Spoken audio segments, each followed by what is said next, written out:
క్రీస్తు సువార్త విస్తరణకై, దేవుని రాజ్య స్థాపనకై నిరంతర నిత్య జీవ వాక్కులతో సాగే ఇండియన్ క్రిస్టియన్ వాయిస్.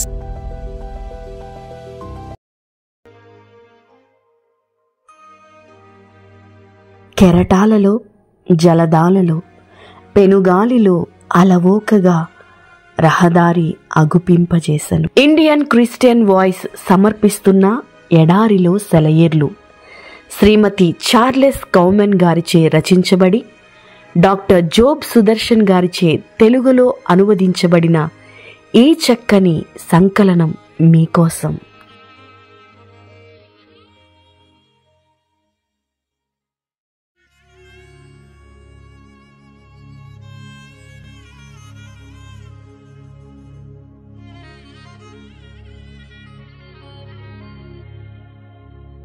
మీరు నది దాటి స్వాధీనపరుచుకొనుటకు వెళ్ళుచున్న దేశము కొండలు లోయలు గల దేశము.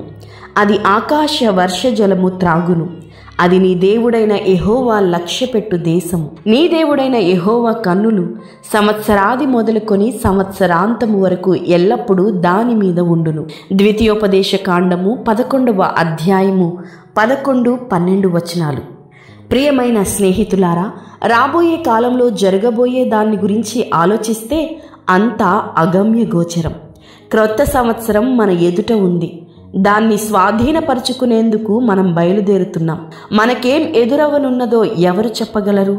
మనకి కలుగబోయే క్రొత్త అనుభవాలు, జరగనున్న మార్పులు, క్రొత్తగా తలెత్తనున్న అవసరాలు ఎవరూహించగలరు? కానీ మన పరలోకపు తండ్రి ఇక్కడ మనకొక ఉత్సాహభరితమైన ఆనంద సందేశాన్ని అందిస్తున్నాడు. అది నీ దేవుడైన యెహోవా లక్ష్యపెట్టు దేశము. నీ దేవుడైన యెహోవా కన్నులు సంవత్సరాది నుండి సంవత్సరాంతము వరకు ఎల్లప్పుడూ దాని మీద ఉండును. మన అవసరాలన్నీ దేవుడే తీరుస్తాడట. ఎప్పటికీ ఎండిపోని నీటి బుగ్గలు ఆయనలో ఉన్నాయి. ఆనకట్టలు లేని సెలయేళ్లు, జలధారలు ఆయన దగ్గర నుండి ప్రవహిస్తున్నాయి. ముందేం జరుగుతుందో అని ఆందోళన చెందుతున్నారా? ఇదిగో దేవుని కృప నిండిన వాగ్దానం, ఆశీర్వాదాలు ఆయన నుండి ప్రవహిస్తూ ఉన్నాయి. ఆ ప్రవాహానికి అంతం లేదు. ఈ ప్రవాహం ఎండకి, అనావృష్టికి ఎండిపోదు. ఈ ప్రవాహం దేవుని పట్టణాన్ని సస్యశ్యామలం చేస్తుంది. మనం అడుగు పెట్టబోతున్న దేశం కొండలు లోయలు ఉన్న దేశం. అంతా చదునుగాను ఉండదు, అంతా పల్లంగాను ఉండదు.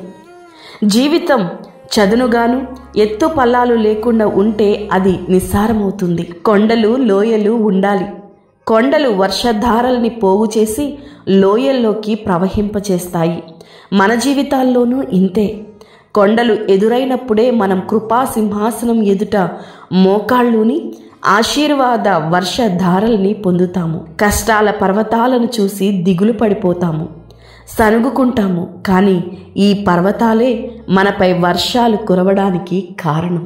అరణ్యంలో చదును ప్రదేశంలో ఎంతమంది నశించిపోయారో, అదే కొండలు లోయలున్న ప్రాంతాల్లో వాళ్ళంతా బ్రతికి అభివృద్ధి పొందేవాళ్ళు కదా. మైదానాల్లో ఎముకలు కొరికేసే చలిగాలులు అడ్డు అదుపు లేకుండా వీస్తూ చెట్లను చేమలను నేలమట్టం చేస్తుంటే ఎంతమంది నశించిపోయారో. కానీ దృఢమైన తలవంచని అజేయమైన కొండ ప్రదేశాల్లో, శత్రువుల నుండి రక్షణ కలిగించే కొండ చర్యల్లో క్షేమంగా ఉన్నారు. జీవితంలో మనకెదురయ్యే కష్టాలు దేవుడు మన ఎదుట నిలువబెట్టే కొండల్లాంటివి. వీటి వల్లనే మన జీవితాలు సంపూర్ణమై దేవునికి దగ్గరగా మనము వెళ్ళగలుగుతున్నాము. మనకు ఎలాంటి బాధలు, వేదన, శ్రమలు ఎదురవుతాయో తెలియదు. కేవలం నమ్మకం ఉంచు. ఈ హెచ్చరికను అనుసరించి అలా చేస్తే ఈరోజు దేవుడు మన దగ్గరికి వచ్చి మన చెయ్యి పట్టుకొని ముందుకు నడిపిస్తాడు. అది మంది సంవత్సరం, దీవెనకరమైన క్రొత్త సంవత్సరం. అగమ్య గోచరమైన దారుల గుండా ఆయన నిన్ను నడిపిస్తాడు.